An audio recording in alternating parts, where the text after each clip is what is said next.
집행 세부 내역을 내지 않으면 검찰과 감사원 특활비 예산을 전액 삭감하라고 법무부 장관과 감사원장을 앞에 두고 정청래 위원장이 장경태 소위원장에게 명령했습니다. 검찰 특수활동비가 뭐라고?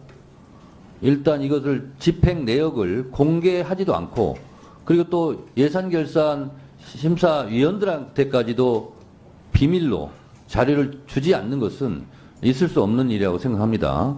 그래서 이 부분은 앞으로 법사위에서 결산 심사를 하든 예산 심사를 하든 집행 내역을 제출하지 않으면 특수활동비는 전액 삭감하시기 바랍니다. 국회가 지닌 또 하나의 정부 견제 기능이 예산을 심사하는 것입니다. 예산을 직접 증액할 수는 없지만 예산을 삭감하는 것은 가능합니다. 독하게 마음먹으면 특활비 전체를 없애버릴 수도 있습니다. 장경태 예산소위원장이 법사위에 결산 결과를 보고했습니다. 심의 심사 소위원장께서 소위원의 심사 결과를 보고해 주시기 바랍니다.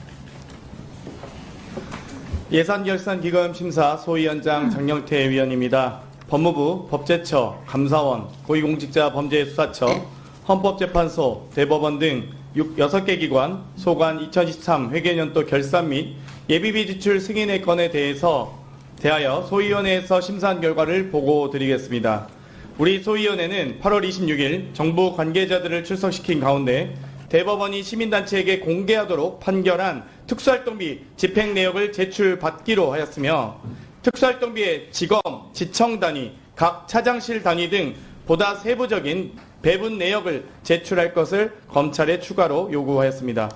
감사원에 대해서는 업무용 택시비의 증빙 내역, 감사원 특수활동비, 업무추진비, 출장비 등의 세부 지급 내역 등을 추가로 제출할 것을 요구하였습니다.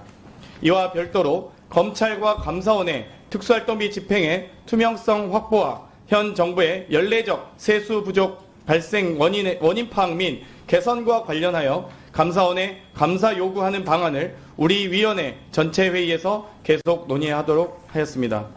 아무쪼록 소위원회에서 심사 보고한 대로 의결하여 주시기 바랍니다. 감사합니다. 보고를 마친 장경태 의원이 자리로 들어가려고 하자 정청래 위원장이 자리에 있으라고 말합니다. 잠깐만 소 위원장 거기 서 계시고요. 제가 법사위원장을 맡으면서 기존의 안 좋은 관례는 깨겠다. 그리고 법대로 하겠다. 이렇게 천명한 바 있습니다.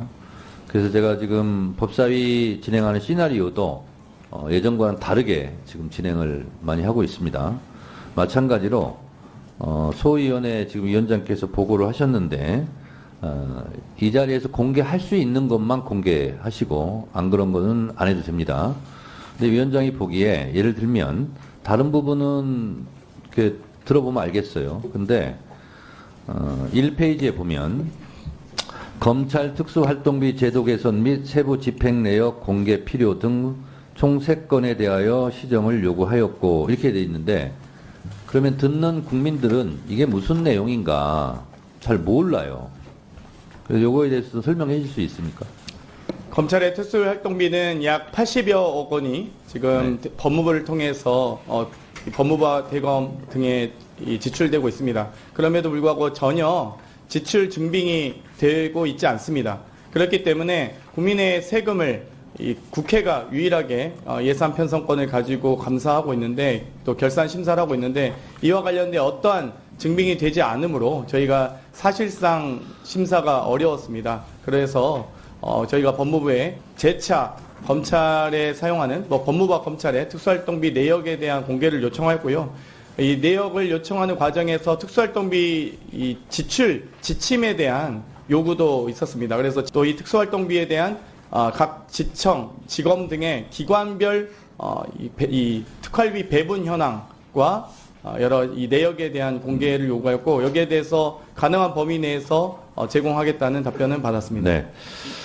제가 19대 국회 정보위원회 야당 간사였습니다. 국정원을 소관을 하고 있죠. 야당 간사라면 국정원 정보위 예산결산심사소위원장을 제가 했습니다. 국정원 예산도 예산결산소위원회 위원장은 예산 모든 자료를 가져오라고 해서 제가 일일이 연필로 체크하면서 4시간, 5시간 동안 제가 직접 다 보고 확인하고 그리고 1차장 소관, 2차장 소관, 3차장 소관 자기들끼리 정리 못하는 것은 제가 교통정리도 해준 바가 있습니다. 그리고 국정원 예산이기 때문에 그것은 비밀에 속하기 때문에 그걸 제가 공개한 바도 없습니다. 그러나 국회에서 해야 될 기능은 이렇게 해야 됩니다. 그렇기 때문에 국정원 예산도 제가 그렇게 한 바가 있는데 검찰 특수활동비가 뭐라고 일단 이것을 집행 내역을 공개하지도 않고 그리고 또 예산결산 심사위원들한테까지도 비밀로 자료를 주지 않는 것은 있을 수 없는 일이라고 생각합니다. 그래서 제도를 개선하려면 세부 집행 내역을 알아야 제도 개선을 할 거 아닙니까? 그래서 이 부분은 앞으로 법사위에서 결산 심사를 하든 예산 심사를 하든 집행 내역을 제출하지 않으면 특수활동비는 전액 삭감하시기 바랍니다. 그렇게 해야 그것이 제도 개선이 된다 이렇게 생각하고요. 그다음 법제처 소관에 대해서는 현실적인 기타직 보수 예산 편성 필요 등 두 건 이렇게 했는데 이것도 우리 예산결산 심사소위원장이 읽은 것만으로는 국민들이 알아들을 수가 없어요. 이것도 잠깐 설명해 주시기 바랍니다.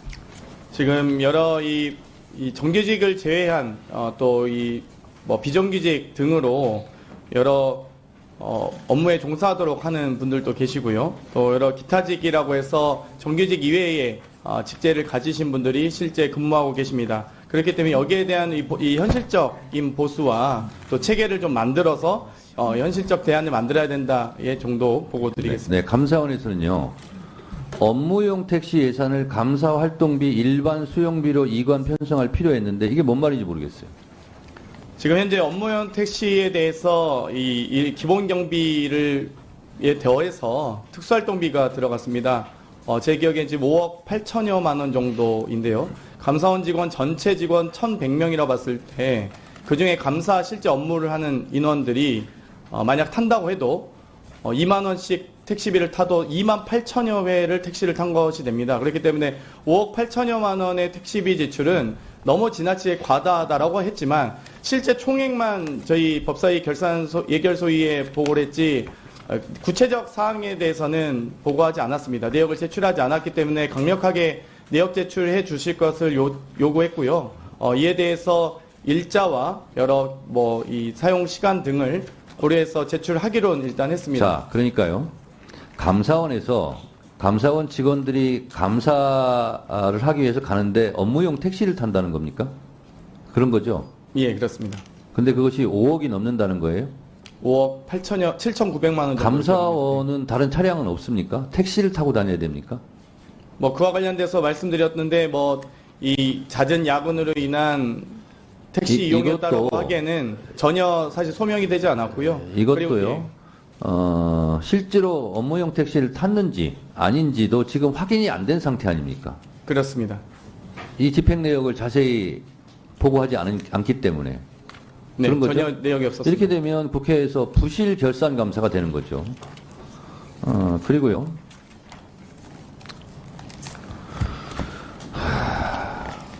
제가 정보위 예산결산심사소위원장을 해봤기 때문에 압니다. 국정원에서 쓰는 모든 비용은 다 특수활동비에 해당되거든요. 부처도 마찬가지예요. 대략 짐작은 가는데 이 5페이지에 보면요. 둘째 줄에 보면 적정성과 투명성 확보 및 제도 개선 이거는 직접 국회에서 보지 않으면 할 수가 없는 겁니다. 그래서 이것도 직접 봐야 되고요. 특수활동비 관련 지침을 소위위원들이 직접 열람하였습니까? 예, 열람했습니다. 그걸 여기서 공개할 수는 없습니까? 원본 형태로 요약본은 지난 20일 때 국회에서 제출했다고 답변을 받았고요. 네. 원본 형태로 전체 지침을 저희가 열람을 했고 필요한 부분을 메모해서 시간이 가능하다면 전 공개 가능하다고 봅니다. 법사위의 네. 의결로서. 네. 그렇고요. 대법원이 시민단체에게 공개하도록 판결한 특수활동비 집행 내역을 제출받기로 하였습니다. 제출 받았습니까? 받기로 했습니까? 네, 아직 제출받지 못했고 제출하겠다는 답변만 받았습니다. 자, 그러면 이게 실제로 결산 심사를 하긴 했는데 의례적으로 관례적으로 이 정도 하고 통과시키고 해왔던 게 지금까지 국회 관례 아닙니까? 하지만 이제 결산 심사를 시작으로 2024년도 정기국회가 개회합니다. 그러면 저희가 국정감사와 또 예산 심사 과정에서 결산에서 제대로 소명되지 않는 예산에 대해서는 전혀 예산에 반영할 의사가 없다는 걸 분명히 했기 때문에 결산 심사 이후에도 계속 제가 확인하도록 하겠습니다. 자, 부대 조건은 아니지만 일종의 부대 조건으로 우리 법사위 예산결산소위원회에서 자료 제출을 요구하라는 것을 계속 하시고요. 그것이 안 되면 예산에서는 어디다 쓰는지, 왜 쓰는지, 적절하게 쓰는지도 모르는 상태에서 예산 편성을 할 수는 없습니다. 네, 그렇습니다. 정부가 예산 편성을 하더라도 국회는 예산 심의권이 있어요. 그것은 심의권에 대한 포기거든요. 그래서 그 자료를 받기 전에는 예산 심사, 특히 특수활동비에 대해서는 강력하게 제동을 걸어주시기 바랍니다. 그거를 일종의 부대 조건으로 오늘 통과를 시키는 걸로 하시고요. 그 다음에 감사원 감사 청구를 하겠다고 결론이 났습니까? 일단 검찰과 감사원의 특활비 집행 내역 자체를 제출하지 않았기 때문에 결산 심사 이전에 하지 않았기 때문에 이 부분에 대한 투명성과 적정성 확보를 위해서 감사원의 감사 요구를 하겠다라는 말씀을 드렸고요. 아니, 그러니까 소위에서 그거를 의결을 했습니까? 이 부대 의견에 대해서는 논의를 했습니다. 그리고 관련된 내용, 제가 이 수석전문위원회 최종 정리 보고 이후에 제가 구두로 검찰과 감사원의 특활비 이 집행 내역에 대해서 감사원의 감사 요구를 우리 전체 위원회에서 논의해서 추진하겠다는 언급을 했습니다. 예, 그러니까 의결 사항은 아니지만 의결하기 전에 그거를 전제로 한 의결을 전제로 했습니다. 했습니까? 그렇습니다. 네. 그러면 특수활동비에 제동을 걸겠다고 하자 송석준 의원이 격렬하게 반응하기 시작했습니다. 지금 진행하고 있잖아요. 손 내리세요 좀. 진행하는 게 너무 이상해갖고. 이상할 게 없습니다. 왜 이상하네요? 자, 장경태 소위원장. 예. 그러면 소위원을 존중해야죠. 마치 소위원장을. 그러면 의결하기 전에 감사원 감사 청구를 전제로 의결했다는 거죠. 예, 그렇습니다. 그러면 양 간사 간의 감사원 청구 부분에 대해서는 협의를 해주시기 바랍니다. 수고하셨습니다. 예, 감사합니다. 한 사람은 존중하고 해야지 말이지. 하나하나 무슨 뭐 따지듯이 훈계하듯이 지정시키고 말이지 현장에서. 그럼 동료한테 지나면 뭘 모르는 거예요. 아니 소위원장 가만히 있는데 왜 그러세요? 소위위원장님이 송석준 의원님, 안 되죠. 아니 본인은 가만히 있어요. 이건태 의원님도 잠시 조용히 하시고요. 소위원장 보고하면서 뭐라고 하든 반응하지 마시고요. 송석준 의원님 위원장의 발언권을 얻지 않고 발언했으므로 145조 1항에 의해서 경고합니다. 맨날 경고야 맨날. 맨날 경고 먹을 짓을 하고 있잖아요. 1차 경고합니다. 보험대로 진행하지 마세요. 고압적으로 끼어들게 하지 마세요.